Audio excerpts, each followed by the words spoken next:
Lab. Um, Josh and Meegan, are you there? We are here. We are here.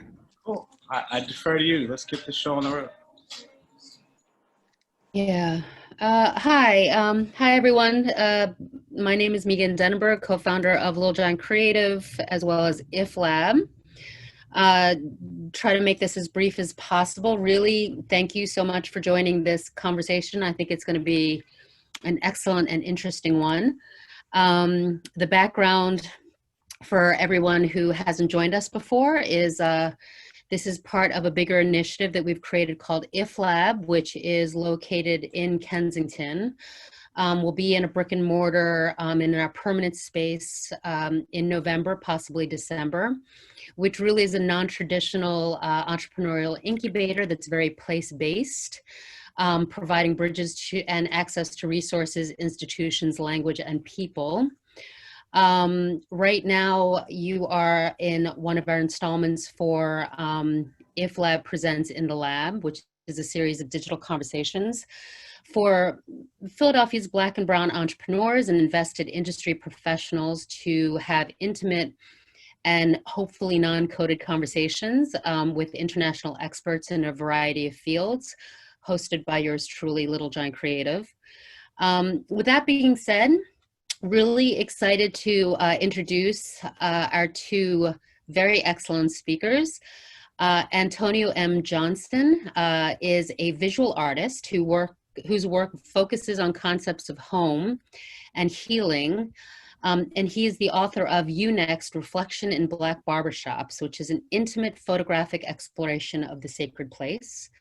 And our second guest is Faheem Alexander, who is not only a professional barber, but a community leader. And I just actually am learning this right now. It's kind of cool. His work has earned him the opportunity to groom actors such as Tracy Morgan, Rick Ross, and Jay Farrow, just to name a few. So with no further ado, I am going to pass this over to my business partner, Tayyib Smith, and hopefully we all enjoy this conversation. Cool. Thank you. Thank you, Meegan and Josh. I see a lot of friends and dare I say family in the chat room. I see Momo. I see Deanna Williams. I see Mikhail in Miami. Just a host of people that I'm fortunate to know from our diverse ecosystem. And I want to give a shout out to Laia St. Clair, who's not here, who introduced me to I will call tone in this conversation. And we first met when he was at the beginning of this project, and he was telling me about it as an idea. And oftentimes when people have ideas, you get caught up in so much, the highs and lows of just life. But seeing his brother bring this to fruition, which is, I would say arguably, but unquestionably the most beautiful, like physical photography book I've ever seen to document Black spaces through the lens of barbershops. And one of the things I really appreciate about this project is that he started this prior to COVID. And space has always been a delicate situation for people coming from our heritage, but Black barbershops have almost been temple spaces, they've been healing spaces, they've been wellness spaces. Traditionally, barbers have often been the first entrepreneur or independent business person that you know in your life as a young Black boy. So I want to give you, tremendous shout outs for pulling this together, and as an archival piece prior to the, thank you, Deanna. I see you holding up your book. Hey. An archival piece as beautiful as this, in this moment, as complex as 2020 is, and how difficult it is for Black men in particular to find safe space. Kudos to you. And before diverting you, I'd like to say that Father Barber is somebody that I would have said I know him for 15 years, but Fa and I have shared rooms, tour buses, backstages, in so many different ways over the years. And he is a Philadelphia staple. and somebody who's known for the Philadelphia beard, you know, and in a town where Philadelphia barbers, I would say, are unparalleled in the nation, if not the world. So to be known so well as a barber, you are, you know, you're a champion, brother. So thank you. I appreciate you. Thank you. Thank you. Thank you. Thank you. I appreciate you having me for your program. And like I was, you know, speaking prior to the jumping on, you know, media is something that I want to get into, and this is, you know, a perfect platform to, you know, to proceed that way. You know what I mean? I'm happy that I met you through the band and all the great things that have happened for the band, and I'm just happy to be here. You said, I like how you just said the band, but Well, the roots. The band. I mean, I didn't know Cool. as far I as like that. legal, I like like legal stuff. No, I like that. The band. You know, just the legal aspect, I didn't know was I allowed to say it, so I said the band. You know what I mean? But hey, man, the roots, they're awesome. I dare the band's attorney to call me. Tone. See, that's what I'm saying. So Tone, I want to get into it with you and about the book. Brother, what brought you to the space of wanting to document barbershops in such a beautiful fashion? Like, how did you come to the project? How did it become an idea? Let's start there. First off, thank you very much for having me, and thank you to everyone for taking their time out this afternoon to speak with us. The idea for the book came from a trip to Cuba that I took in 2016. I was just walking around Havana every day that I was there, and I would find myself just, you know, enraptured by all of these small corner barbershops where people would just congregate. And the beauty of it was there wasn't, heavy equipment. They were just using a lot of like combs and scissors and razors to come up with these very impeccable fades. And I was just blown away by the craftsmanship. But beyond that, like I said, I would see people who would congregate near these buildings and be reminded of all of the shops that I grew up going to in Philly, all the ones that I would see when I was, just traveling, whether away at college or just in different cities. And the beauty of that stuck with me. And I, went back to my Airbnb and I would write down all of the things that I thought and felt about that experience. And I was also reading Song of Solomon at the time, and one of the in the book, Milkman finds out about Emmett Till passing in the barbershop, and I thought about other pieces in Black literature where barbershops appear, and I thought it would be really cool to create some original photography and tie that back to pieces of Black literature where barbershops appear. And that was just kind of what the idea was for a while. And it stuck with me, and I kept playing around with it, and talking to my friends about it. And they challenged me to maybe push that idea a little bit further by bringing in new voices. And from that is how we come to have You Next as it is today. It's a collection of 250 images from 10 to 12 different cities throughout the United States, with essays from writers who are brilliant thinkers all over the country. Yeah, and the essays are phenomenal. Like, I haven't gotten through the book completely, but I find myself kind of coming back to it like it's poetry. Yeah, and I was reading little pieces. Well done. There's poetry in the book and the essays. There are, just essays of what people's feelings about the space is. There's also, a Q&A between myself and Mayor Michael Tubbs, who's in Stockton, California. But also just, letters to people, to their barbers about what they mean to them and how important that relationship is and how special it is to have them craft how they show up in the world. So that's the essays in the book in a nutshell. That's cool. So may I ask, in your journey, like, we all have let's say a chauvinism for Philadelphia barbers and spaces in history, but was there anything surprising to you as you started to look across the diaspora of barbershop culture that you discovered? Yeah, I mean, obviously, like you said, Philly is supreme when it comes to the level of detail and care that goes into a haircut. One of the things that I feel like is super special and significant about the barbershops in Philly is that so many of the barbers that I know are Muslim, and they have this Islamic expression that they're able to celebrate and share within the space. So I was kind of looking to see if that had been replicated anywhere. It is not. However, there is still this, massive community that is throughout barbershops throughout the country. It is a meeting space. It is a safe space for people to go to not only be transformed, right, from with a haircut, but also to be affirmed in who they are, to share their experiences as Black men, but also to get some type of advice and feedback about what their life is and, what is happening to them and, in the world. So I think that was the thing that was most surprising, is that no matter where you go, there is a space that can feel like home for you in any city. And not only was that surprising, that was very, very affirming to my ideas of what I felt like the barbershop had the capacity to be. Very cool, very cool. So if I could ask you a question, Fa, how did you come into barbering, all right?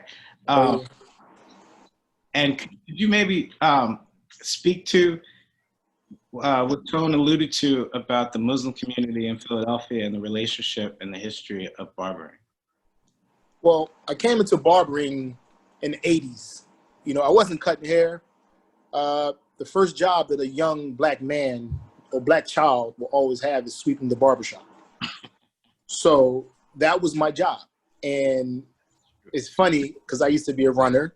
I used to go to the store for all the, the neighborhood guys that were pretty much hustlers. So they gave me a name called Cheesesteak because I used to run, and that was on the lunchtime menu. I would go get all the hustlers cheesesteaks from, the local store that was around the corner. The barbershop my mentor had, his name is Jazz, and it was at 23rd and Fernon around the corner from my house. So, I was, sweep his floor, every day after school, to earn my quarters. It was a safe haven, I knew, all the guys, neighborhood guys and stuff like that. Just one day, I'm cleaning his clippers and cleaning his station off. Then I turned the clippers on, and just the power that I felt supreme. Like I could really do this in life. And, I was a graphic artist as a child in school. So I kind of like to put two and two together. I asked my mother, to buy me a pair of clippers, Mom. And, I promise you, I'll take care of us, me and the family, us, me and the community. I'll take care of everybody, with a pair of clippers. And I really meant that. And I was like, I was about 11, 12 years old, when I started cutting hair. I wasn't the greatest, but, just that feeling from the clippers from first turning it on as a child. It's like, I'm not going to let this power go nowhere, because it truly meant something to me, to have strength and to have power and to be someone in my community and someone that people could look up to, children could look up to. I wasn't, the most athletic guy in the neighborhood, nothing like that, football and basketball. But, I had art, I could draw.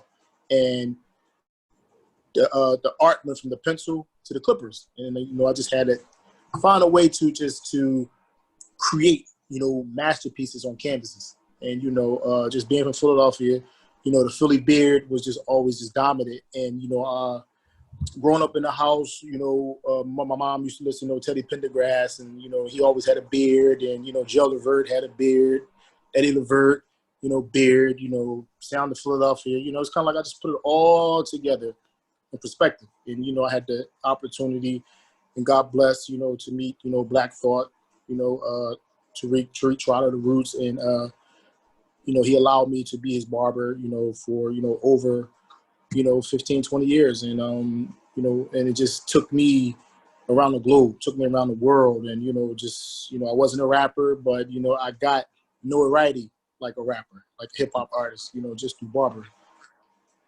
So that kind of brings me to another question for both of you, because Tone, you alluded to seeing something different when you were in Cuba about barbershops that maybe reminded you of your childhood or a different time. Yeah. How have you seen maybe some contemporary issues of space, in cities affect barbers? I know, like, my former barber, I've seen him over like about 10 years. 5 years is always 10 years when you're my age. But over 10 years, I remember when he was at Fifth and Girard, and then he got moved up to like Huntington, and then he got moved up to Allegheny. And I've just, when I was in my 20s and 30s, there were a lot more black barbers in Center City. Yeah. And there's virtually no black barbers in Center City now. Except Max. No, it's one. Maximilian. Maximilian. Maximilian. Shout out his address. I don't know. Where's that at? Max is located, he's at Chestnut at 21st, between 21st and 20th and Chestnut. Yes, I do. He's in the middle of the block on the north side of the street. Yeah, I do. And I could share a story with him real quick if I can. Yeah, go ahead. I always heard of Mr. Max. He's a legend. Just heard of his name. He was a great hairstylist.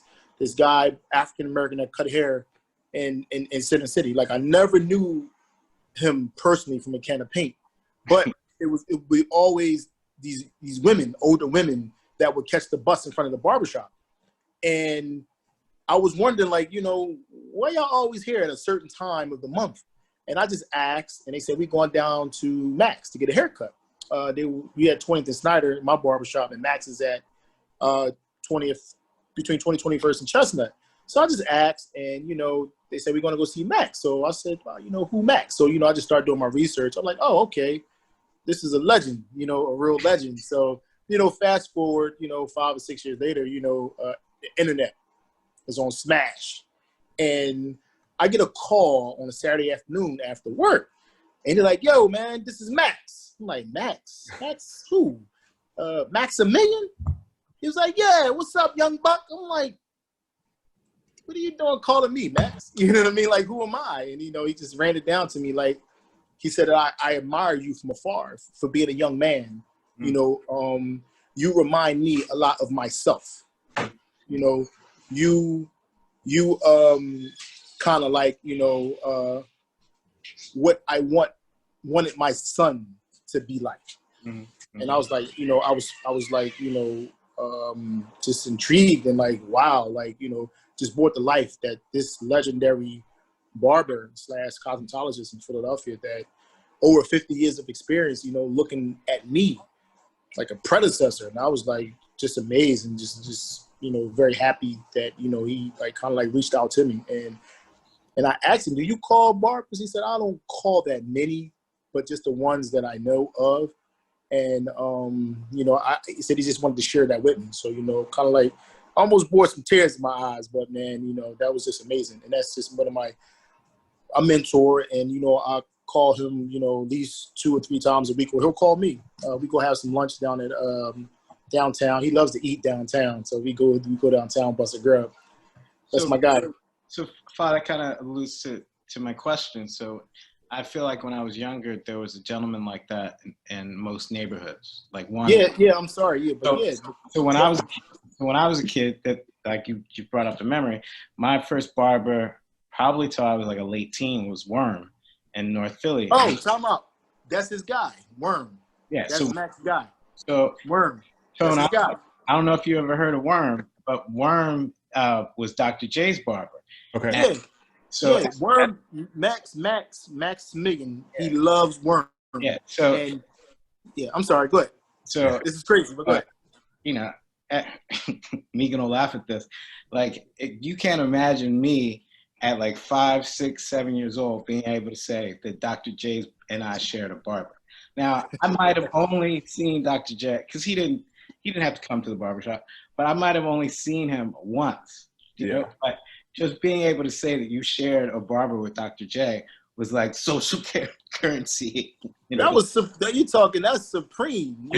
Dr. J was the biggest athlete in the 80s in Philadelphia for basketball. You know what I mean? Like, Dr. J is still amazing. Any pictures, I still see him to today.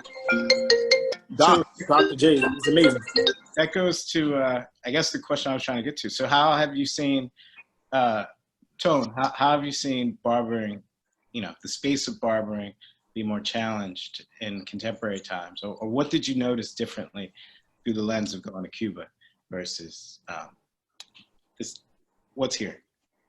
Yeah, so I feel like the best way I think to answer that question is just, I think what I saw mostly in Cuba was these stripped down areas where, barbershops, but they still maintain this livelihood that we know and love of our community shops. There were, photos of, Michael Jackson and Chris Brown plastered all over the walls there. And it reminded me so much of the style guides that, we had back home. The interesting thing was in Cuba, Chris Brown was like he was the role model when it came to how you present yourself. And I was fascinated by that idea because his image is not the same here in the US, but for many of them, he was the standard for how they wanted to model themselves after. So I thought that was really interesting. But, for me, I think the barbershop, the similarities is that there are so many possibility models of who you could become. And just who you see coming in and out of the space. Like, you said you saw Dr. J once in the shop, but you knew that you guys had something in common. And that I think for many people gives you the idea that I might not be Dr. J, but I could do something like that. And I think that was that was really significant. Growing up for me, the earliest barber memory that I have of somebody like a worm, for example, was my uncle, my mom's youngest brother, Jason. He was a really young guy who was enrolled in Cheney at the time, and he would cut hair, at school during the week and then come back to 52nd and Market to cut hair on the weekends. And whenever I would sit down with him to get my haircut, there was this world of possibility that I felt like was open to me because of his example. He was super fly, super stylish, and just very fresh at the time. And I felt like that's really cool. Like I want to be like that. But also I think about, my dad's barber, Mr. Leon, who was in Southwest, who was this guy who didn't have a haircut, but he had a jerry curl. And, all the guys would come in and, Mr. Leon didn't talk a lot, but he had this presence, that I think everyone felt. And it also gave me an opportunity to really understand, who my dad was outside of just being my dad. He had these full experiences that he could share, that other people could share with me about who he was. He was a ball player. So I got that, I got those references and, was able to understand who he was. I don't know if that answered your question exactly. No, that does. And it also reminded me that when I was a kid, Worm moved from Marshall Street in North Philadelphia to like 3rd and Arch. Downtown. He was downtown. Yeah, it was still, it wasn't contemporary gentrified. It was mostly like warehouses, and the Black Banana Club was right next door. Yeah, which we would all, as kids, stories about. But that was the first space where I saw men interact, not necessarily as fathers, but and there was a diversity of positions and a socioeconomic diversity that I had never witnessed there. So there was judges, there were attorneys. But there were also guys, they worked for SEPTA, or they had cleaning businesses. And it was just something that I don't get to experience that often, that is intergenerational and socioeconomically diverse, but Black to its core. I find that over time, it's become, those spaces are rare. Yeah.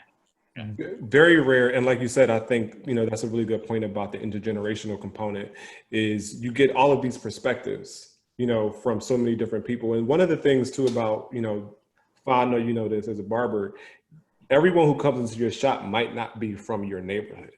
You know what I'm saying? And the loyalty that I think you that barbers have with their clients, I think is super special because,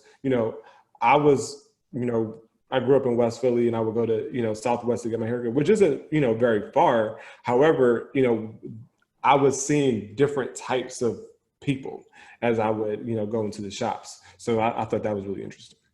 Yeah. So it's almost like barbershops to a certain extent can be like safe spaces or embassies. They are safe spaces. They are embassies. The barbershop is a palace. It's a safe haven. I mean, like it's like school. I mean, you could learn anything. You'll almost get a degree in the barbershop just from the knowledge and the education, from the ongoers to the operators. You just whatever you want to do in life, I have learned a lot myself personally in the barbershop. I didn't graduate from college or nothing like that, but the way that I carry myself, people say, "Did you go to college or have some type of?" So I would push back on that a little bit though, because you hold a certain space and have a certain aesthetic and maintain a certain environment, right? But throughout travels, I have been in some barbershops that are not of the culture that. Oh no, there's a lot of them too. There's a lot of those. What I've witnessed is that when I was a kid, my mom could drop me off at the barbershop, or she could be at the barbershop, and the tone or the conversation would change to be respectful of a single mother. And there are a lot of barbershops that are brutally toxic in terms of like how people speak to young women who might be bringing in their son or daughter.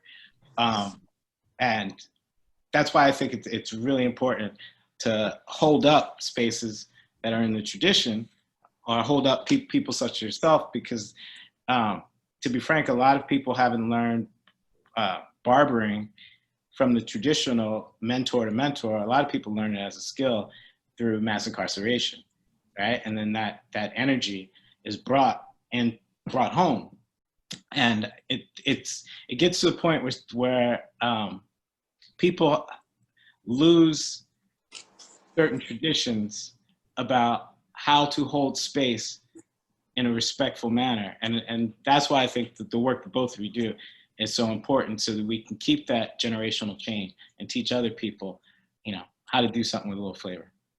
Well, let me elaborate on the mass incarceration thing.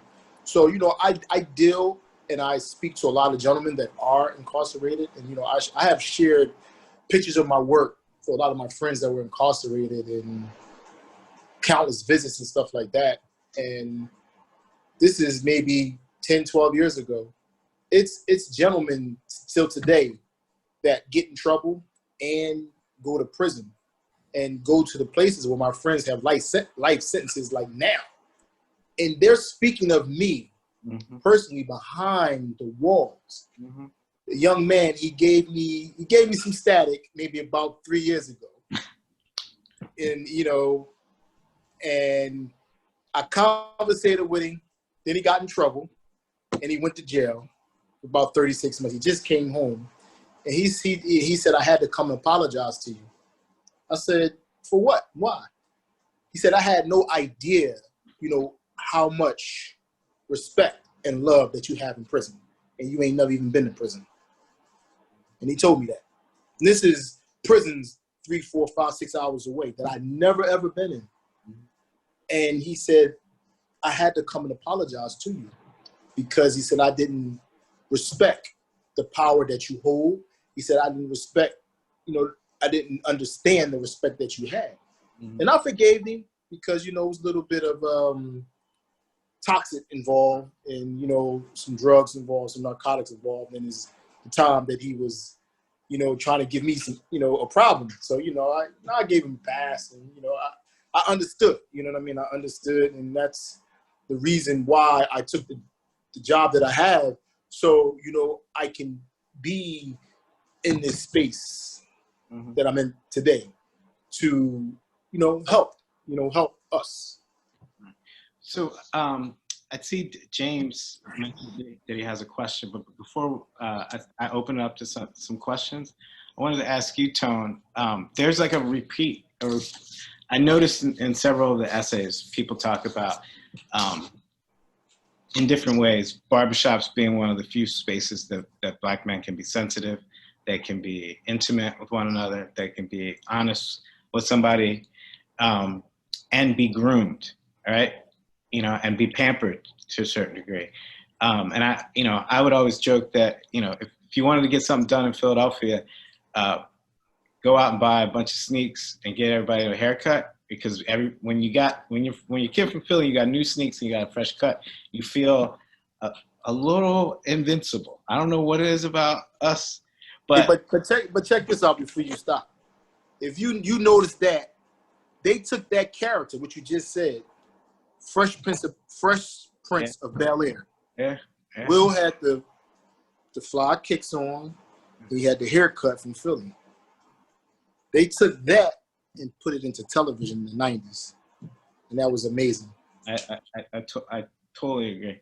So, Phil, could you maybe speak to that? Because I know in several of the essays, it's like a repeat thing that people speak to, that, and particularly in this age, when we're constantly have to vocalize that Black Lives Matter, to have these safe spaces where you can be human, you can be taken care of, you can be groomed.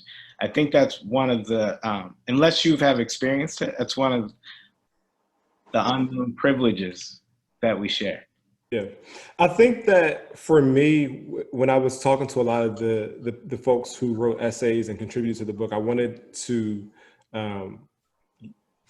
put out the idea that, first off, to go back a little bit, barbershops are not perfect spaces.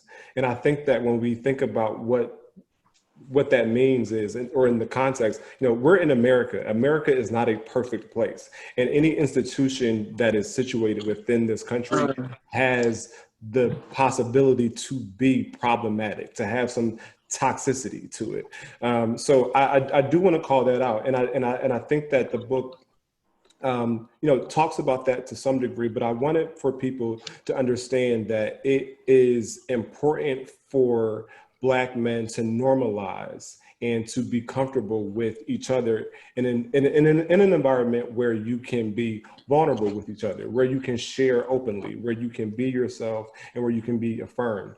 I think that for many of the contributors,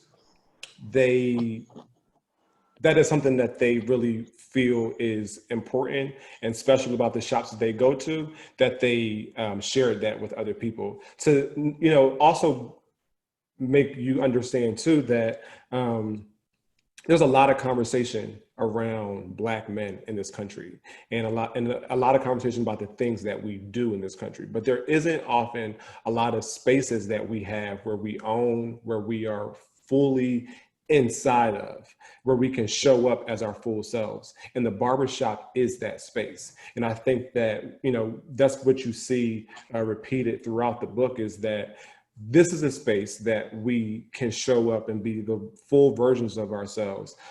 And I think the question is, how do we find ways to continue to invest in those spaces to create more of them? Because we don't have as many social institutions or cultural spaces like the barbershop beyond, the Black church or religious spaces or HBCUs. Thank you. That was a beautiful answer. James, you had mentioned in the chat that you had a question. Are you there? Yeah, I'm still here. So my question first, Faheem, I never met you, but I ain't gonna hold you. Like, your name definitely ring bells in the haircut world. Definitely. That definitely do, especially with. Thank you. It's not even just the older, like a lot of the young boys. They be like, "Yo, y'all gotta go see the boy Faheem." I'm like, "Who Faheem?" I mean, but definitely. But my question is around. So I know both of you, traveled a lot, seen a lot. Especially Tony, you mentioned going to Cuba and kind of getting a scoop on how other barbershops work and what their culture like. So my question is two. One is, do you feel like when barbershops the barbers don't reflect the community itself, does that take value out of the community? So again, we know that barbershops is like that one-stop place where, if you need a quick mentor, I mean, you might need to sit down and just like talk for a second, like to one of the barbers while he cutting, or even during your you know, you getting your hair cut is a bit of crisis intervention. So does it take value out of the community when and specifically I'll even say like Kensington, like it's not a lot of black barbershops in Kensington. There's a lot of Asian barbershops. So does it take certain value out of the community? I can add to that. Wait, let me mention the last piece though. That does it take value out, and then also like do you feel like barbershops should be like connected to mental health providers where they can do direct referrals, because people open up to you about what they saw, and they got the connections with barbers. So if you know somebody like me or tayyib, like, yo, you need to go get some therapy, it's hit different than when a barber that you just shared everything with, you know, about what's going on. Those are my two questions. So I can answer both of those. Yes, I believe that when you do have those type of barbershops, they do take value out the community. Crazy barbershops, because you got to understand it's a platform. Then there's many people that are drawn to the barbershops, you know, from 8 to 80. And sometimes you need the barbershop to gain something from, to get something from, to make you better, make you stronger, make you powerful. So if you don't have that type of structured barbershop, yes, it definitely can take some value out the neighborhood. And two, with the mental health, definitely. I get calls from the youth study center to go to the youth study center to talk to the children. I get that. There's 2 high schools that I'm involved in Philly. One being Dobbins High School at 22nd and Lehigh, which has the only barbershop program in the city, accredited. Like you can 3 years, 10th, 11th, and 12th grade, and you can graduate with your 1,250 hours and with your license. Mr. Desmond runs that program down there. He's a good friend of mine. So if anybody on this have children that want to partake in getting a barber license, free at Dobbins High School, which has a great program. You would go there 10th, 11th, 12th grade. You can graduate with your barber license, you know, come down. You know, I'll be there. I do speeches with the kids and stuff like that there. And also at Volks at 23rd and Master, you know, I do a grooming program over there. And I go talk to the children over there. So if that answers your question, my brother, like I'm definitely, you know, on board with all of that. So I just want to interject. You should. I'll send you the link, but everyone should check out Philly. James does great work throughout West Philadelphia with Kendrick. Okay. They work with some of the kids most impacted by violence, and they do programming. I think you guys could do amazing stuff together. I'm down. Link us, put us together. I also want to say Queen Laia has a question, so I wanted to make room for her. Thank you, Meegan. Hey, you. Hey, everybody. Hey, everybody. How you doing? Thank you guys for doing this. Thank you, Meegan. Thank you, Tayyib. Thank you, Faheem. Thank you, Antonio. No, as I wait for my books to arrive, I hope this is not a stupid question to ask. But I was curious, Antonio, if you had gotten a chance to speak to any of the women who have the privilege of spending time in a barbershop, from women. I mean, I know I'm from DC, so a lot of women here get their haircuts, whether it's a fade or a baldy, to the women who sometimes are the shampoo people in the barbershop, and what is their perspective? Do they feel like they're inside, or they got a place? Yeah, so that's a great question, Laia. To James, can I just go back and forth real quick? So James, I think that's a really important question that you asked about if barbershops, you know, how can they better serve their communities if they're not of this same community, or does it take away value? I think that is it's a good question. I think it's worth asking, because I think historically we've seen so many businesses come into our communities that don't give back. They don't hire the people who are working the communities. They don't, there's no real service. So I think that we have to be very serious and cautious about who we allow to come in to, you know, be in our spots, because you could have another business that could serve your communities if they're not going to. You know, I think about Alonzo Herndon, who made millions of dollars from the barbershop, right? But his shop did not allow Black men to get their haircut. And while that is great for him because he started Atlanta Life Mutual. He became this great entrepreneur. It hurt his community because he did not have the same value to the people who live there as he should have. So I think it's something that we just have to be super, conscious of when we see these places coming up. When it comes to the mental health component, I really believe that we share so much in the barbershop and we walk away feeling somewhat whole. However, we've opened up these boxes, and I think the beauty of therapy is you learn how to open up these boxes and close them the proper way. And I think that that is how therapy can be very helpful to people in the barbershop. Whether it is you have a barber who has works with a mental health professional to look for things and to find out what the proper language is, I think that could be very helpful. Or if you just say listen, I know a guy who's, or a person, a man or a woman who's a mental health professional who can just sit in the barbershop to just ask some questions if they hear something or talk to people, just to normalize that conversation, because it's something that we all know is happening and we just might not be sure about the ways to deal with it. Laia, that's a great question about women in the barbershop. I don't have an extensive section of women in the photo book. However, there are women barbers that I photographed. There are women who go to get their eyebrows arched or to get their, their shortcuts and fades. And they really value the space, and they really think that it's important that, Black men have a space, but also that Black men have created a space for them to be in as well. Because oftentimes we can be, a little segmented. So I think that that's important. Funny that you mentioned DC, because one of the women who I have photographed in the barbershop was fresh out of cosmetology school, who talked about how she loved just cutting men's hair because they tipped better and and the service was much faster. And she was in DC. So that's a little cool story. But we have seen women in the barbershop for a very long time. We think about Zora Neale Hurston, who worked in the barbershop as a nail technician. We also think about Bessie Coleman, who worked in the barbershop back in the day. And she, became this great and famous pilot. But if it was not for her time sharing her interests in aviation, she might not have gotten that pilot license, because in the barbershop, somebody helped her make that dream become a reality. So women have always been in the barbershop. I think that, so many women have, washed and conditioned my hair. When I got my cut at Faheem's, there was a woman who shampooed and conditioned my hair in between cuts. So, y'all are there. We appreciate y'all. We see y'all. But, beyond that too, women come in to drop their kids off.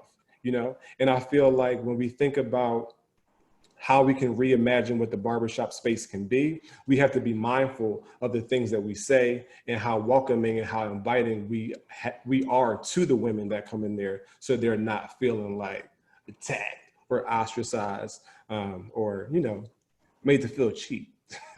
Across the board, we should have safe spaces for Black people. Absolutely. Across age and across gender. If anybody else wants to weigh in on that topic, I just want to say that Deanna Williams would like to make a comment, and then after that, Momo St. Clair has a question. Peace all. Meegan, thank you so much. Tayyib, always wonderful. Faheem, you are so inspirational. And as thank you. I am going to bed with you nightly. I love that. I love that. I love that. Oh my goodness. Greetings all. This has been such it is, because it is still going on. First of all, I applaud you, Antonio, because I remember when this was an idea that started being developed further. And I applaud you for bringing to our attention these incredible men, mostly men, barbers, in communities throughout the country. Two parts to my question or my comment. I'd like you to talk more about barbershop books, the program, because I didn't know about that, and I found that very intriguing. And also, with the exception of Philadelphia, where was it, what city, what barbershop that you went to that really moved you, where you felt it like in the core of your DNA? Yeah. Yeah. Okay. Great questions. So Barbershop Books is an initiative that is started by Alvin Irby, who is a writer and also a comedian and an educator in New York.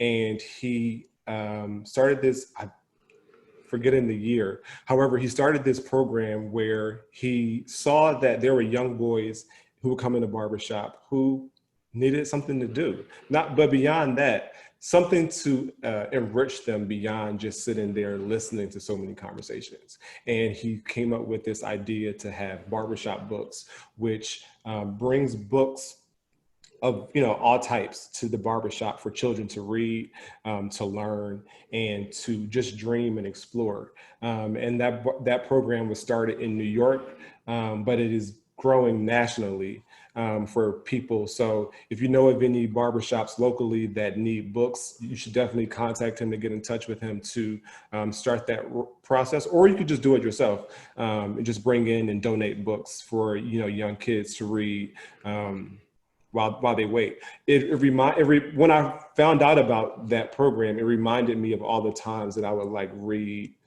all the Ebony magazines and the Jet magazines to see what was happening in the black community, black news. So I would, flip through Jet Beauty of the Week. You would look at the albums and the songs that were, the top, but also just find out what was happening nationally. And I wasn't always able to, I guess, get lost in a literary world from those, but I did find out a lot of information, specifically around HBCUs, which I later went to one. But to your next question, what was the next question? I'm sorry. The other part of the question was, other than Philadelphia, oh, yes. What barbershop and city moved you the most? Yeah, so there was a shop in Detroit called the Barber Station. I walked in, and before I could even say tayyib, I walked in, somebody was like, he got a camera, he wanted to take pictures. And I was like, okay, this is a good sign. They're open and receptive to what is about to happen. But while I was there, I was reminded of all of the things that I wanted for not the perfect barbershop, but a well-functioning barbershop to be. It was, young people, old people were discussing things that were happening, within local politics. They were talking about different job opportunities. There were children who were playing, having some type of adventure in the barbershop. There were guys playing chess. There were people who were dropping their kids off and felt like they could leave and they were taken care of and being safe. And so I feel like the city that I felt the most deepest connection to when it came to barbershops, I think would probably have to be Detroit. Also, Gary, Indiana had some really amazing barbershops. So you would think Gary, but many of the style guides that are throughout the country were shot in Gary, Indiana, and the haircuts were also cut in Gary, Indiana at a place called Bill Codes.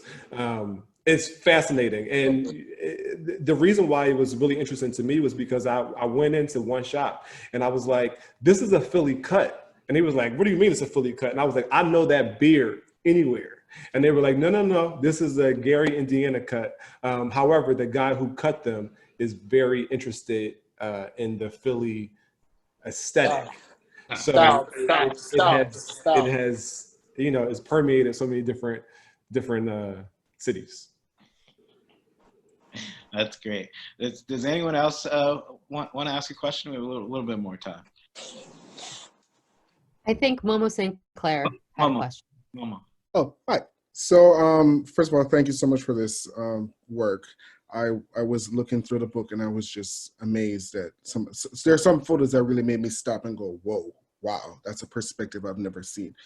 I can say that, there's a comment in the question. The comment for me is, I'm very envious reading the book of this royalty that I see of the barbershop, because since the age of 12, I've not had a great experience at the barbershop, because, you know, I'm a queer man, and being gay and being in a barbershop, sometimes, you know, you don't want to identify yourself as gay because what are they going to say?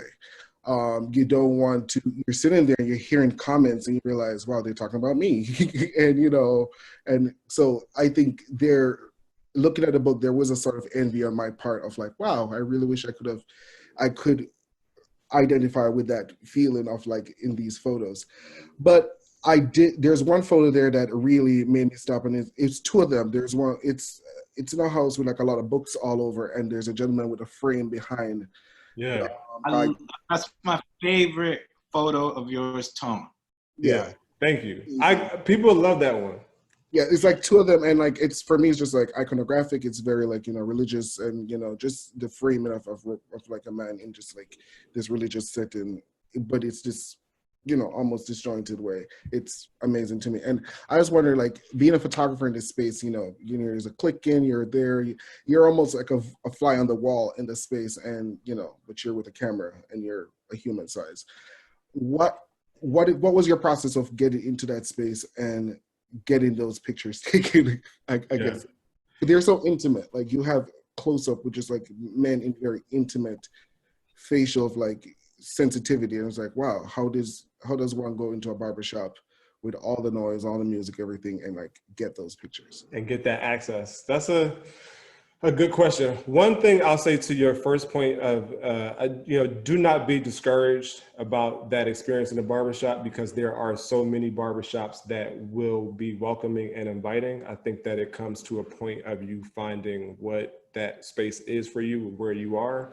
And I think that it might take a little bit of research for you to, you know, talk to people who might be able to help you, but they do exist. And I think that you should have that same experience that so many other people have. So that's the first thing. Number two, I think that, you know, for me going into barbershops, I really needed to make myself known to some degree, that I'm coming in here with not with this idea of like, I'm about to take your picture, but I really wanted to, you know, show, and I wanted to let people know that I'm sharing with people who are, you know, Black people, people who are outside of our community, you know, men and women, that this is a special place. This is a special time. This is something that is unique to us. And I want to share that with people so that they can also know what it is. So I would, you know, do this thing where I would go walk into a shop sometime, and I would look for like the loudest barber in the shop to try to like let them know like, this is what I'm doing. So I knew that once I could get them once I had them on my side, I could kind of, you know, get a little bit more access. But I think for me, it was important for me to get really close to these people's faces to see what it looked like. Because if not, I felt like I was being too voyeuristic, and I needed to make this very intimate for it to have the impact that I wanted it to do. And that took a lot of, you know, it was a lot of trial and error, because in the beginning of this project, I had the same, you know, trepidation that I think many people would have going into a barbershop, going into a city where you know absolutely no one. The only commonality that you have is that you're both Black and male, because I wasn't getting a haircut in many of these spaces. So it was important for me to let people know that I am coming in to freeze and take a moment of what it is and who you are, and share that with everybody in a really beautiful way. And it also helped that I shot a lot of these digital, this book is shot there, with the exception of maybe 2 photos that are filmed, most of them are digital. I had a portfolio that I could show people to share. This is what it will look like. This is my intention. This is my goal. And it helped. Also, that image that you like is, if I can give a little backstory. It was in Oakland, California at Cuts and Bends. It is a guy who operates this shop called Custom Bins. He's operated it for about maybe 40 or so years, but he's this avid reader. So he collects books and people drop books off, and you know, he buys books, and it's just full of books and art. And the books have piled up to where it's kind of difficult to maneuver your way through. And so as I was just talking to him and just sharing, that's it. See it here. Literally books everywhere. Books everywhere. As I was just talking to him and sharing with him, I was curious to see what the person who was in the chair would see with the mirror behind him. And, you know, as a photographer, your timing is like everything. So going into spaces, I always had to make sure that my camera was set for whatever was happening quickly. And that's how those two came together. But it's a cathedral of stories, of books, of these memories and these moments that you see wrapped up in there. And I love that. It's also available for sale. That print is available for sale on my website. So if you'd like to buy it, you could definitely buy it. I will buy it. Yeah. Antonio-johnson.com. Low plug. You the guy. Hey, can I drop a little on that, my brother? You know, the gentleman that's gay. First and foremost, I applaud you, sir. My barbershop is located in South Philadelphia at 20th and Snyder. I don't discriminate. I have men that are gay, and I cut their hair. I don't think about that. First and foremost, I think you are a black man. So that's important to me. You know what I mean? I don't think about, you know, a person being gay, or I'm not going to touch their hair or nothing like that. Nah, that's a service. And, you know, one thing I want to say, you guys are very, very supportive. You guys are very supportive of me. So, you know, I'm located in South Philadelphia, 20th and Snyder. So, you know, feel free. I don't have those type of conversations talking about what people are into, you know, because, you know, that's not my business. And, you know, you can feel free and have that experience, you know, that you want in a black barbershop at my barbershop, if you would like. That's beautiful. Does anyone else want to end on the last question? Because I want to be respectful to people's time. I'll also let you know that this will be available on the Little Giant YouTube for you to view later and share. Going, one last. Hey, Reef, loud ass Reef is here and he ain't got no words. I've never seen MC quiet. Yo, great talk, guys. I'm inspired. I can't wait to check the book out. My question to y'all is, and I'm gonna end on a lighthearted note. So one of my favorite episodes of Atlanta is the Bibby the Barber episode. That's so good. It's such a good one. So what I want to know is, both from your experience and in the book, do you have any stories like that? And number two, is that a fair stereotype? Because I damn sure know everybody that I know has been through that at least once with their barber. What is that about where the barber feels comfortable having you in the chair and being like, yo, I'm gonna go get a pizza real quick. I'll be back in 20. Faheem, as a resident barber, we're gonna put it to you. Let's go. So what was that question again? My question was just like, is the stereotype fair about the black barber leaving their clients for like 20 minutes in the chair to go do a bunch of other stuff? Well, that type of barber, now that's the barber that's taking away the, what was that we talking about earlier? They take away the value in the black community. Guys like that take away the value.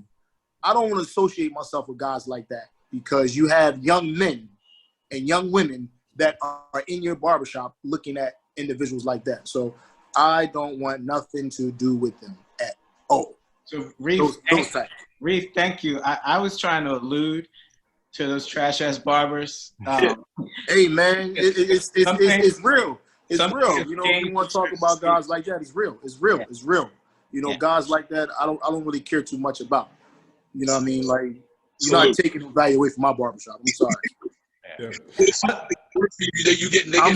I'm glad you said that, bro. Like, we ain't even going through that. No, there's plenty of people that need haircuts. You gonna cut this hair, you do that either before you come to work or you do that after you leave, you know, for the day. Yeah. I definitely think that Faheem put it very nicely. And I know firsthand by going to the shop that you do not have a business that operates like that. But also one of the things too is that Atlanta is a show. So there is this like little entertainment, factor to it. But there are some barbers that do that. I don't have any stories like that per se in the book, but there were many instances where I would see guys who would sit in a chair for like longer than they probably wanted to because the barber was like on the phone or talking to somebody or just quickly grabbing a bite to eat. It happens. It happens. They're human. They're human. Yeah, and this is the thing. I think that, I think barbers sometimes could be a little bit like, why you come at us like that? But you guys are standing on your feet for a very long time. You guys are cutting for a very long time. And you might not get the breaks that you need. So we get it. But I ain't going to hold you. I'm going to take me a break. Take a break. I'm not going to be disrespectful. I'm not going to leave the barbershop. Listen, can I get a bite to eat real quick? Give me about 15 minutes. But I'll get right back on you. That's what I ain't going nowhere. I ain't going nowhere. This is my place. It's all about me. You're not going to see me down on South Street with a client in the chair or anything like that. No, you're not. Just give me 15 minutes. We bust this grub. That's what the barbers. That's what the barbers did in the 80s. They didn't. I'll be right back on you. They didn't take breaks like that. That's what I'm saying. They took a bite to eat, but they went on cutting hair after that. Right. I come from that cloth right there. And during those times, the barber was on time. Like you didn't have to call your barber the one that he gonna be there or not. Like in the 80s, listen, my barber, Mr. Leon, that God bless his soul, he cut my hair for about 30 years. And the reason why I stopped going to him because he had got sick, so I couldn't no longer go to him. He had such an impact on that community. I remember us going to a different barbershop one time, and the guy put the cloth on me. I was sitting in the seat. He was ready to cut my hair, and right before he started, I told him to stop. He was like, "What's the matter?" I said, "Nothing," because he wasn't Mr. Leon, my regular barber. I was so, I said, it's okay. I just left out the barbershop. Because Mr. Leon, when he cut my hair, he was the best in that area. It was straight business. It was straight business. It was. And he worked 2 jobs. He had 10 kids. He would show up on Saturday morning at 7 o'clock. 7 o'clock. Now we would have to get there, like I would get there like 3 or 4 in the morning and be third. But he was the only barbershop that I know that would come in on time. He was like clockwork. You ain't never have to worry about Mr. Leon being there. And when he was on his feet all day when he was hungry, he stopped for about maybe 20 minutes to get something to eat, and then he was back on. That's me. That's me. Ladies and gentlemen, that's my dad.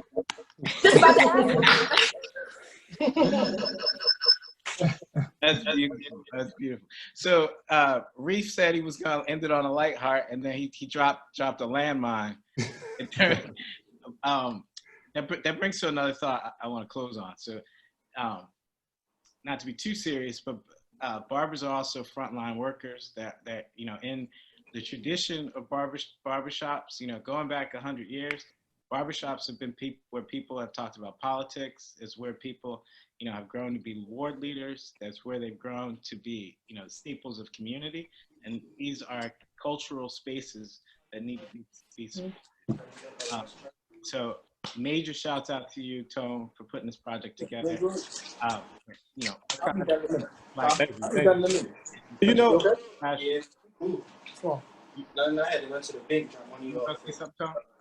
Oh no, I just wanted to say that I feel so blessed to have worked on this project at the time that I did, because none of us knew that this was happening, right? None of us could foresee this pandemic that that we're in.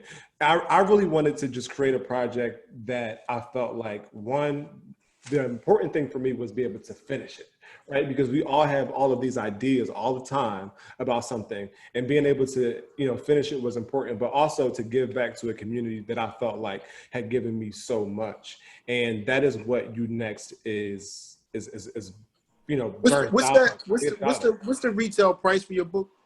The retail price is $26.99, but if you go on bookshop.org, which is an independent bookseller, it is $24. Send me that link to that. I want to buy some books. Yeah, and Faheem, you in it. You know what I'm saying? I want to buy some and gift some of my barber friends. Yeah, no, that'd be dope. I'll send you the link. But yeah, please, I want to support you. I mean, I'm in it, but I still want to support you, bro.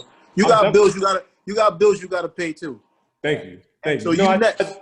I'm definitely going to send it to you, but it was important that because I love the space so much, I had not seen, outside of the academic work, a project that explored the Black community, Black barbershop, through images, and not only images, but essays and thoughts of the people who are in it in this way. And I'm just so happy to have done it now, because there's Faheem, your shop is the way that it is, but there's a possibility that with this, we don't know what the future of the barbershop space could be, right? And at this time, this is a document of who was there and what it was. And I think that we can look at, countries outside of the U.S. like Dakar, like Senegal, and Thailand, to see that many barbers use the open air to cut hair and to congregate. And maybe that could be something that we implement in the future as time goes on. So it's a reimagining of what the space is, but also celebrating